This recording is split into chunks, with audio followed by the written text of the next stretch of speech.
Hello ladies and gentlemen, my name is Andrew Stott and I'm the Emperor of Stomaria. Today I want to talk about the Empire of Stomaria's doctrine of armed neutrality.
Now, for a community, for an entity, for a nation such as ours, this might seem like a very odd thing to discuss, because we obviously don't have the same kind of foreign policy that sovereign nations have. Their foreign policy is obviously a lot more impactful and there's a lot more complexities to it. We're very low-key and small fry in comparison. I don't think anyone would question that for an instant.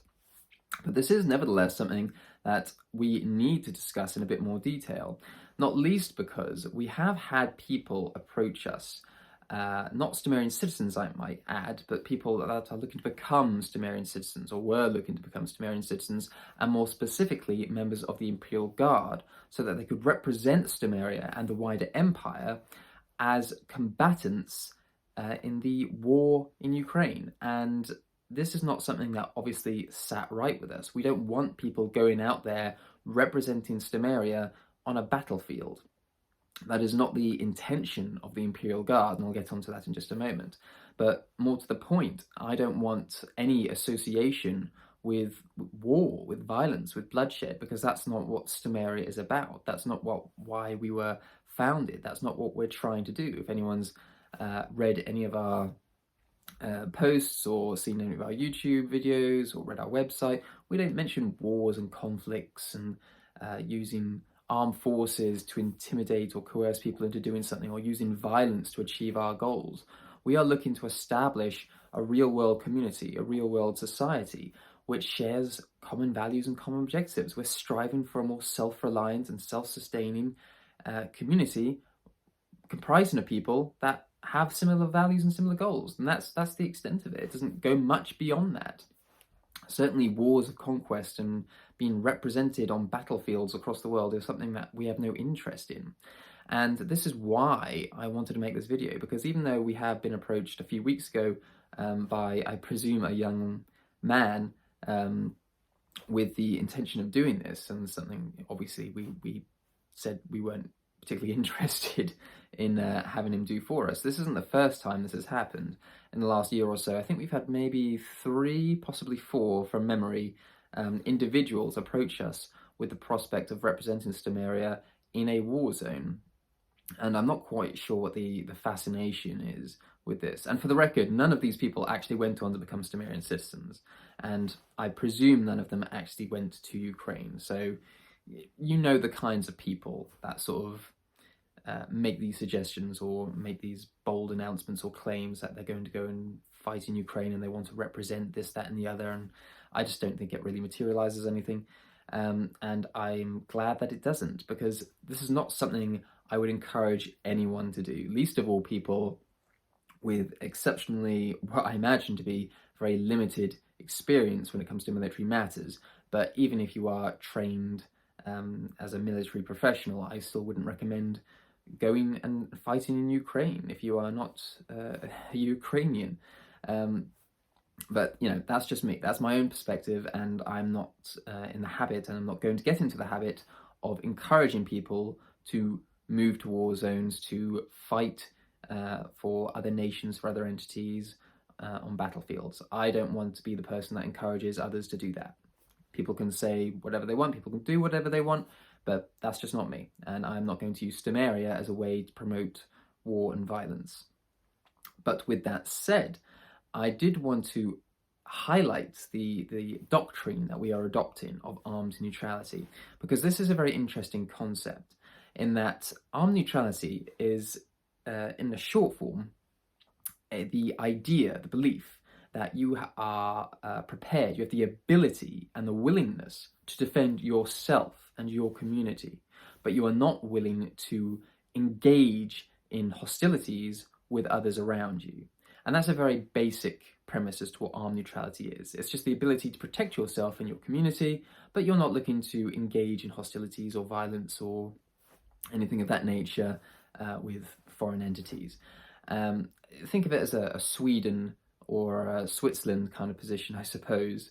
If you think of European neutral countries throughout recent history, those might come up as good examples of that. It's just, non-belligerence, I think, is probably the best way to describe it. But this is obviously different from pacifism, or more specifically, absolute pacifism, in the sense that a pacifist, or an absolute pacifist, I think is the official terminology, doesn't believe in the use of violence under any circumstances.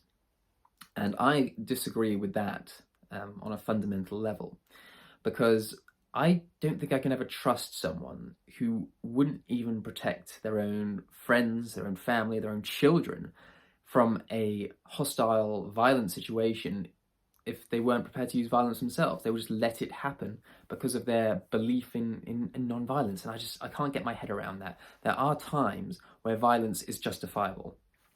It's as simple as that, really. I don't think I can sort of flog that dead horse more than I can, to be honest. But the idea that you would just roll over and take whatever someone had to dish out, not just to you, but to people around you, that's just a position that I can't get on board with. And that's why I like the term armed neutrality, because it implies that we're not going to get involved in foreign affairs and foreign conflicts or entanglements, but we are prepared to protect ourselves. And that's fundamentally what we're about. We're about providing ourselves with the means to protect ourselves without getting involved in the affairs of others. And I suppose this is where the Imperial Guard comes in to some degree or another, because they are the closest thing that we have to a military body. In the sense they're not a military in the traditional sense. They are a security and policing institution, or they are intended to be. Their primary role is to act as stewards for public events, such as the Imperial summits that we'll be having in June, where hopefully we'll have one or two people dressed up in the formal attire of the Imperial Guard. Now, obviously, we have everything done as authentically as possible, in the sense that the uniform of the Imperial Guard is made to military specifications. In fact, it is a decommissioned US military uniform. That's what the inspiration for this particular uniform comes from. The actual sabers that we carry, and quite renowned for, I think, they are very real, they are very sharp, they are very lethal, but they are not intended to use against anyone in an aggressive, hostile manner.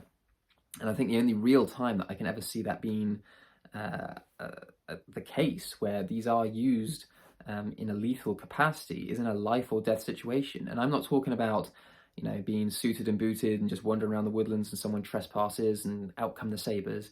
I'm talking about if I was, in bed with my wife and little Princess Eleanor was in the next room and someone broke into our home, I'm reaching for the largest, sharpest thing I can and dealing with the consequences and fallout from whatever might transpire during that event. But the point stands that I would not use it in any other circumstance unless I felt threatened, or my family felt threatened, and I was concerned for their safety and their well-being. And that is the truth of it. And that's why I don't agree with pacifistic, if that's a word, positions. I don't agree with pacifism and pacifists in that non-violence is always the way, because sometimes violence is the only way to protect yourself, to protect your family, to protect your cause. And, you know, there have been obviously countless times throughout history where people have fought and died for various reasons. But I think fundamentally, if you can't even raise a saber or raise a sword or raise a gun to protect, you know, your own flesh and blood, then, you know, what are you going through life actually believing? Now, the actual foreign policy of the empire is dictated by Stomaria, and more specifically by me. But having said that, I do like to involve the Imperial Court in these sorts of decisions. And we had an Imperial Court meeting last month about this particular issue, and as I expected, there wasn't any objections to this whatsoever, mainly because this is the practice that we have already in place. We just don't have the terminology, or we didn't have the terminology to go along with it. In that the Republic of Vesta and the Kingdom of Wayward, who are both part of the Empire, they both form part of the Empire, they did not consider it to be an issue with us not sending people to fight in other people's wars, which is fundamentally what this is about.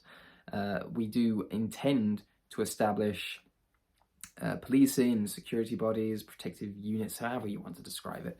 People who are armed in some form or another, but nevertheless armed in a way that is legal and in keeping with the law of the land, I should stress. Which is why we don't have, you know, AK-47s just laying around or anything like that. All of the sabers and any lethal weapons that we do have are all legal and above board. So I don't want anyone to be in of any doubt about that. But whatever bodies that we do establish for ceremonial purposes or otherwise, these aren't going to be ever used to attack anyone. They're not going to be used to assault anyone or intimidate anyone or coerce anyone into doing anything against their wishes. They are largely, if not exclusively, in the fullness of time, hopefully ever be used as a form of pomp and ceremony. So hopefully that gives you some idea, at least from our perspective, what the foreign policy is concerning the other nations of the world. Because this is an important issue that will only become more important as time rolls on. And making our position quite clear from the outset, I think, is going to be something that's going to work in our favour. So with all of that said, if you did want to become a part of the Stomarian community, then please feel free to become a citizen through our Patreon campaign, the link of which I shall leave in the description below as always. But otherwise, if you did enjoy this video, then please feel free to give it a like, subscribe to our YouTube channel, and we'll catch you in the next one.